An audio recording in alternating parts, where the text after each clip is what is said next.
Alright, so this video is about fiat, and what I found is a lot of people at the beginning of their debate career, they're taught that you don't have to prove that your plan would happen, just that it should happen, and maybe a couple of sentences more, and that's all you ever learn about fiat. And when it comes time that you need to make a fiat abuse argument, it's really kind of hard to explain what the function is. So I want to walk you through an idea that I think works as a unified theory of fiat, and then how you can use that when you need to, and even talk a little bit about international fiat. And it'll be tricky to make arguments on the NCFCA topic about international fiat because of the way that it's written, but I think there's an argument that has a little bit of potential in very specific realms that I want to discuss.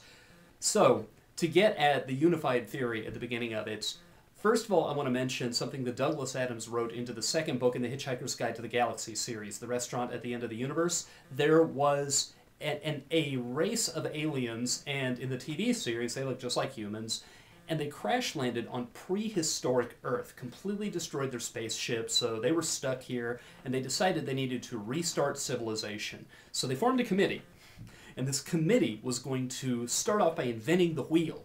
But they got stuck, and they couldn't actually make any wheels because they got caught in this endless argument over what color it should be. And I throw that out at the beginning to say that what fiat does, fiat is based on a very firm consensus that there are some issues that are blind alleys. There are some issues that it is completely unproductive to discuss, that it is appropriate for there to be an agenda-setting function in debate, and for people to be able to start the debate having skipped over certain questions. I sometimes think about it the way, if you've ever watched Wheel of Fortune and you've seen the bonus round, they go ahead these days and they spot you the 5 most common consonants, R, S, T, L, N, and the most common vowel, E, and then you get to pick beyond that. Now, in Lincoln Douglas, any of you who've done Lincoln Douglas, you know that at the beginning of the debate, it's a good idea to talk about your interpretation of the topic and what you think your burdens are. Well, fiat is a way really of sort of leapfrogging over a whole discussion of what the affirmative's burden is. It's everybody agreeing that the affirmative doesn't have to discuss vote trading and lobbying and the likelihood of passage, because that gets in the way of discussing, is the proposal a good idea? What are the proposal's merits? So therefore, you get to take the whole everything up to the moment of the plan being enacted and fully implemented into law. You get to take everything before that and assume it's done. And then the negative's ground, the place where the negative can begin to make arguments, is once the plan's in effect, what are its consequences? What does it set in motion? Does it fall short of solving the problem that it's aimed at? Does it cause disadvantages? Does it cause boomerang effects that you could then call case turns? But all of that emanates from the act of fully passing and implementing the plan. Everything before that is bracketed out. Okay. With that in mind, the function of fiat is to make sure that we are debating what is productive and we are not debating what is not productive. To give you some idea of the contrast, kind of a thought experiment, I have thought a few times what it would be like if we had a separate event, distinct from debate, and maybe you could call it model lobbying. Take the name from Model UN.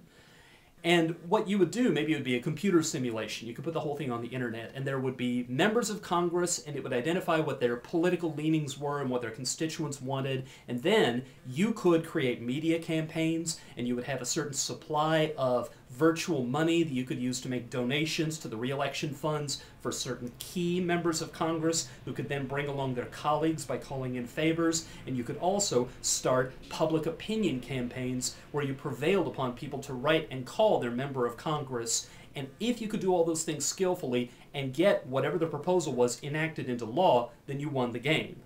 And that's all the stuff. Everything that I've just described is everything the debate skips, because we've decided deliberative argumentation. What is the nature of problem solving?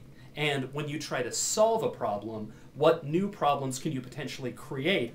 That's more productive than the sort of persuasion and organizational politics questions that come up before the proposals are put in place. So, all of this talk, going all the way back to that Hitchhiker's Guide to the Galaxy example, some areas of discussion related to a controversy are productive, and it's good to spend our time on them.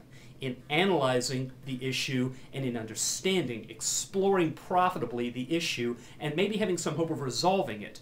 That's where we ought to spend our time, and we ought to put aside other questions as not helpful. That's the nature of Fiat. So now, when someone tries to use Fiat, when an affirmative team with their plan, they make arguments that they get to use Fiat to dodge important questions, that they get to dodge legitimate solvency arguments about circumvention that would happen after the plan was adopted, when it was in the enforcement phase. You know, if you were to debate the civil rights bills of the 1960s and the negative were to say, after the plan is put in place, the people who are supposed to enforce it because of their own white supremacist attitudes might refuse to do so. They might hang back. The same way we saw, if you've studied your history, that's exactly what happened in the school desegregation cases. All these school districts that were supposed to desegregate the schools, they dragged their feet in every possible way conceivable. So the decision came down, the decision took on the force of law, but in the enforcement phase, they circumvented it, and that was a legitimate negative argument. As a matter of fact, that was the heart of the controversy. If at the beginning of that entire chapter of history you had considered what is the one weakness to this approach, the strongest argument you'd have to overcome would be the people that we are going to count on to put this in place, they deep down bitterly disagree with this, and they will take any excuse to try to evade it. So if you let affirmatives dodge all that with Fiat, if you let them say, these are government agents, therefore we have the power of Fiat to say that they will agree with the plan and they will faithfully enforce it, then that is taking the nature of this issue, and instead of analyzing it and instead of exploring it profitably, it is hollowing it out. It is with hand-waving, completely dodging the hard part of the question. So I think that's how you characterize it. That's how you say that your opponent's use of Fiat, and most of the time you'd be using this against the affirmative, but you could be using it against the negative if they had an outrageous counterplan. You say that their use of Fiat is somehow taking the issue and tilting it, tipping it in such a way that they're evading the most important part of the controversy. So, with that in the back of your head, I want to talk a little bit about, for the NCFCA topic, international Fiat. Now, this is an interesting topic. The United Nations should be reformed or abolished, and no actor is specified. The topic is in the passive voice. Now, most of the arguments, the enduring arguments made over the years against international Fiat really don't apply to a topic like this. Let me walk through them real quickly. The first one that's commonly made is where the affirmative, because of the way the topic is written, is required to use the United States federal government, and the negative counterplans with one nation. They'll have Japan do the plan, or they'll have Germany do the plan, or even a group of nations, the European Union, do the plan. The strongest, probably the best argument, the one that I have seen win a lot of debates, is that that's the kind of decision that no sane decision maker ever has to make, because a sane decision maker chooses among the options available. They don't really think about what should somebody else be doing. You might think about it, you might think about walking through a sketchy neighborhood at night, and there's someone who's walking maybe half a block behind you, and they seem to be following you, and they've come around a couple of corners, and they seem to be interested in you, and now you have to make a decision. So, resolved, you should run away from the person behind you. Well, if you vote affirmative, then you need to take off at a run and escape from this person who may be menacing you. And if you vote negative, then maybe you just keep your cool and you continue to walk. Or if you vote negative, maybe you turn around and you've got a weapon on you and you confront the person and you try to intimidate them and make them leave you alone. But if the counterplan is, well, the police should just swoop in and help me. Well, if you're in that situation and you're the decision maker, read judge, the judge sitting at the back of the room passing on these proposals, if you're walking through that neighborhood deciding what to do, what in the world does, well, the police should just swoop in and help me, have anything to do with how you make that decision? There's no decision-making moments where you consider that someone else should jump in and get involved. And that's one of the, that's really, I would say, the principal flaw with international Fiat. Now, some people would say that applies equally to the state's counterplan, because if the actor in the topic is the federal government, then the states, you're considering an outside actor. But that's really not the case because the federal government and the states have such a symbiotic relationship, and every decision that one makes has implications for the other. There tends to be consultation, publication, they coordinate their efforts. Where one gets involved, the other will usually have their own agents pull back or cooperate as a matter of courtesy, and if they don't cooperate, then it's the kind of thing that they're forced to deal with. But they are entangled with one another, and the way I've heard the analogy described is if you're walking through the neighborhood and you have to decide what to do about this person who's following you, then maybe you decide, am I going to run with my feet or am I going to punch with my fists? And that's the analogy to, are we going to have federal action or are we going to have state action? But they're all options that are part of one governmental body. It's when you start considering international actors that you're bringing someone in from outside. Now, in future topics, that's a good argument, and for those of you debating the STOA topic, that's a good argument to make against international Fiat counterplans, third country counterplans.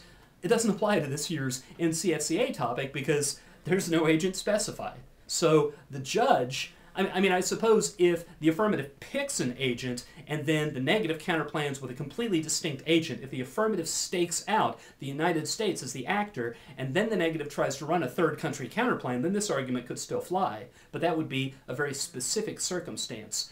What I'm talking about is this the kind of thing that you can use against the affirmative? And because the topic is in the passive voice and doesn't spell out an actor, this argument makes no sense. It really has nothing to do with the situation. A second argument that's made sometimes against international Fiat, I first heard it called the interested citizen or involved citizen argument. It's sometimes also called constitutive Fiat. The idea is that debate is preparation for participation in a political community. It really is citizenship and deliberative citizenship with training wheels, which is to say that we should be debating about United States action because that's the political community that we're part of.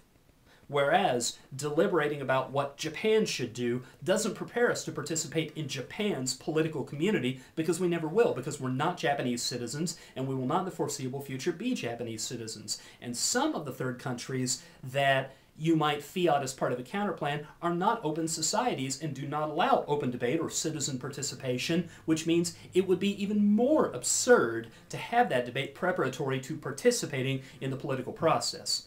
Well, now the problem with that for this particular topic is you are sort of a constitutive actor within the United Nations because the United States is a member nation of the United Nations. So if the argument is that it's meaningful for us to have debates about United States policy because we participate through our voting, through our discussing issues with other American citizens in what the United States does, well, through the influence we have on government action, who the elected officials are, what the climate of public opinion is in the United States, we also have the same kind of indirect influence over the United Nations, at least enough to meet the threshold test that it's okay for an affirmative to Fiat the United Nations. So if the decision-making model argument, the first one I described, if that's not going to work, and if the constitutive Fiat or interested citizen argument, if that's not going to work, does that mean that there just are no international Fiat arguments you can make on this topic?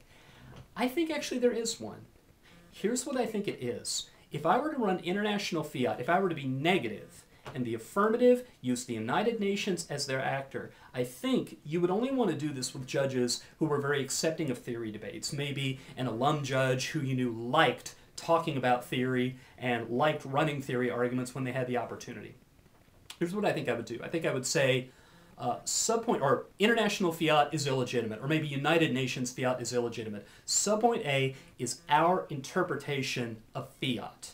The first argument is that Fiat needs to uphold its intended function, and the intended function is to focus the debate on the meat of the controversy and to divert attention away from unhelpful and unproductive side issues. And you explain that with the explanation that we walked through just a few minutes ago. Likelihood of passage is unhelpful, but it gets in the way of discussing whether the proposal is likely to be advantageous and solve the problem or whether it's likely to be disadvantageous. That's the meat of the controversy. Putting aside likelihood of proposal lets you debate that, which is why we're all accustomed to using Fiat for that purpose. So our interpretation is you judge a use of fiat by, does it uphold that purpose? Then I would say second argument under A is that a tight, constrained interpretation of fiat should always be preferable. And here I would explain that argument by saying there will always be temptation to abuse fiat. The temptation to try to use fiat to get by solvency arguments, to get by disadvantage links, by saying, if Congress approved the plan, it must mean it was politically acceptable, so we don't have to debate politics. The temptation to stretch fiat, that's the kind of move that will take away negative's ground and leave negative teams uncertain what the affirmative's advocacy is and cut off from initiating certain arguments. So it's the judge's responsibility to take a very hard line and a very constrained view of fiat and to allow the affirmative only the least fiat necessary to get the debate started. Not to get them past arguments they're having a hard time answering, but just to get the debate started. So A1, it has to uphold its function. A2, the tight, constrained interpretation of topic is the preferable one. Subpoint B, the affirmative violates this. Here's where you say, the lifeblood of a topic about reforming the United Nations, this would probably be B1, the lifeblood of a debate over the United Nations is international relations. And if you allow the affirmative to fiat action by the United Nations, you're allowing the affirmative to fiat the decisions of the countries involved, which completely takes away the ability to have international relations debates. You cannot predict what moves the affirmative might make in answering those arguments and saying, well, there won't be a China backlash because obviously China wouldn't use its veto power because we can fiat that, so China finds the plan acceptable. I think that you could use an analogy there. You could say, think about if the topic was resolved that the United States federal government should adopt congressional reform so that members of Congress put aside their partisan differences and cooperate. Or wording to that effect. Congressional reform aimed at civility and aimed at bipartisanship. Now think about what a fiat abuse problem there would be with the fact that you get to fiat that all these members of Congress agree to it. Think about how that actually guts the entire problem that the topic is set up to promote discussion of. Now, B2, I think what you do is you put in a little preempt here. Your second argument under the B subpoint is you say the United States can be, our interpretation is the United States is the only legitimate agent. And the United States can be the reformer. The United States has reformed lots of industries in the past. They've reformed the banking industry. They've reformed labor relations, the 40-hour work week, things like that. That was always imposed from the outside. And it was imposed with the threat of sanction. It was often imposed with the threat of fines, and the United States has used that kind of leverage on the United Nations before by threatening to withhold its dues. So it's perfectly legitimate to require the affirmative to go out and do the solvency research to have the United States initiate the reform. And if the United States, they can fiat the United States uses its leverage to bring about the reform, and we then still get to debate international relations arguments. Then, I think there's a little twist that you put on the impact of the argument. Subpoint C, the impact. If their use of fiat is illegitimate, then what they have to do is they have to prove that it is probable that the plan is going to be adopted. And then I think you could say that they're not, you can say a prima facie, prima facie, whatever you want, that they lose because that evidence wasn't introduced in the first speech, and it's too late now because the debate's already underway. The reason I think that you ought to do that is I tend to think you have a slightly better chance of winning an argument like this if you don't frame it as punishment, if you don't frame it as they're destroying debate, destroying education. These are arguments that judges hear all the time. You might, under that C subpoint, when you get to the impact, make that as a fallback argument. You might say the first reason that they lose is they cannot put the plan into effect using fiat because their use of fiat is illegitimate, so they have to prove it's probably going to happen. Secondly, they should lose a debate because the illegitimate use of fiat steals our ground. Therefore, you should assign them a loss to deter them from doing this again. And I don't know, maybe as a third fallback impact, you say, if they get to do this, then we get to use fiat in ways that stretch the concept as well, which means we'll just counterplan out all of their advantages, conditionally, by saying all these nations will behave themselves in such a way that there'll be no wars, there'll be no resource depletion, and so forth. And if they don't like those uses of fiat, then they shouldn't have started the fiat abuse game the way they did by fiating actors and taking away our ground to make international relations arguments. Now remember, that's the same principle we identified at the beginning, that the purpose of fiat is legitimate if it focuses us on the heart of the controversy, on the meat, on the hard question. Fiat is illegitimate when it lets the team who's using it dodge those questions, when you can fiat past a legitimate argument that goes beyond the moment of adoption of the plan.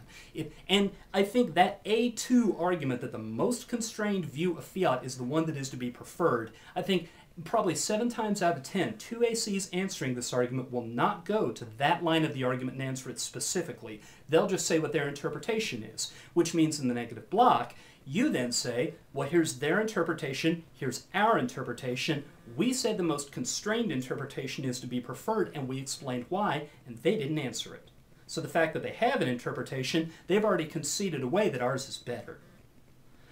So I will say, I think this could conceivably be this year's version of agent specification. It could be kind of a junk argument. It's the kind of thing that if I were coaching on this topic, I would have my debaters write up. We would do a couple of practice rounds to where they could make these arguments roll off their tongue if necessary, but they would then hold this in reserve for one of those moments when they're kind of cornered, when they didn't get the case hit done, and they're looking at their strategy and nothing looks very promising, and just because God is feeling like giving them a little kindness that day, they've got the right judge who would warm up to that argument and find it was fun to roll it around in her or his head and play with it. That's the kind of debate where I think I would coach this argument. It's not the kind of thing that I would encourage people to run every negative round. I think a lot of judges would very quickly get impatient with this kind of thing. But it's a useful thought experiment for understanding how fiat works in case you ever need to, on the fly, make the argument that your opponent's use of fiat is illegitimate. Keep your eye on what fiat is supposed to do. It's agenda setting. It's focusing on the productive elements of the controversy, not on the blind alleys. And if you get that, then I think you get fiat.